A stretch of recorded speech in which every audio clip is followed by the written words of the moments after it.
At least 5 people died after police in Kenya fired tear gas and live rounds to break up opposition rallies.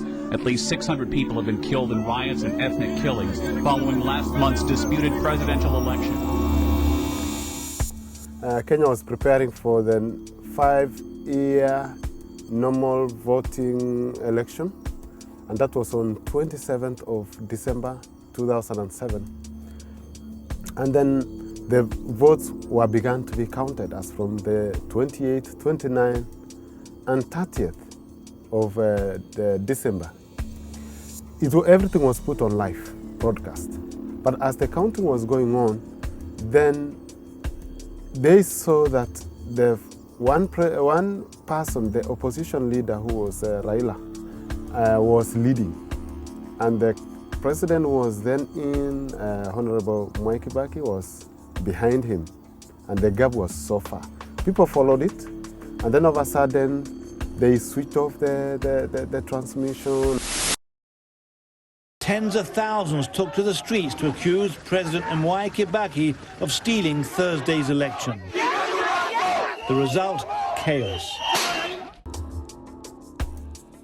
So there was anger from both sides, anger from the people who supported the party that won, and there was anger also from the people who supported the party that did not win. And then there was chaos now. There was the youth started going to the road, barricading it with rocks and fire, burning tires.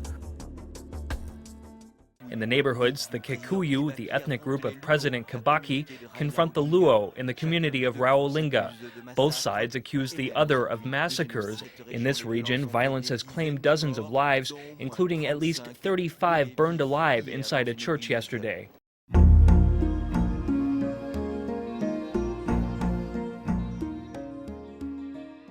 And then the next thing they did was that they were now attacking anything that they thought belonged to the group that supported the president. They burned the houses, and they burned the buses and the vehicles and the buildings and killing. And on the other end, also where the president comes from, there was also attacking on these people, the people who thought that they belonged to the other section. And so there was counter-attack on both sides. Some of the places were cut off, like the area that I'm staying. There was no fuel, there was no food and drugs. And being a member of Red Cross, I started organizing ourselves. I started first by visiting the site, the community that was affected, that is the market, the village. And what I saw was so disastrous, burning of things. And then I had to organize my members. We had to give assistance because everybody was coming. Those who were affected was coming to the police station.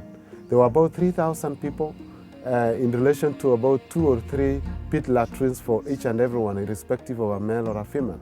I had to organize for construction of latrines. We had to dig trench. I had to evacuate also people who are endangered by coordinating with some helicopters.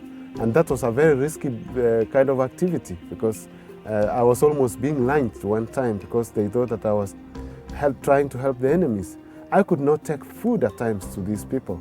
One time we tried to take food from the University of Eastern Africa, Baraton, to our members who were in the police station. And then the vehicle, it was attacked on the road, and then all the tires were punctured and all the windscreens were smashed and all the food was eaten and they were warned. It was a whole bad situation. I had seen the health almost like the end. I was thinking it was going to be like Rwanda.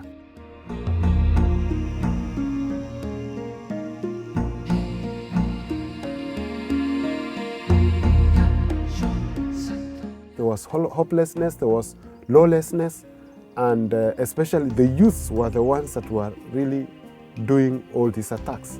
But the truth is that there was nobody who had prepared for this war. It was just something that came out of anger, and people started fighting out of nothing. Peace is what we really consider to be very paramount in this. But Kenya has come back to normal, and we are trying only to build on to rehabilitate on the destructions that happened.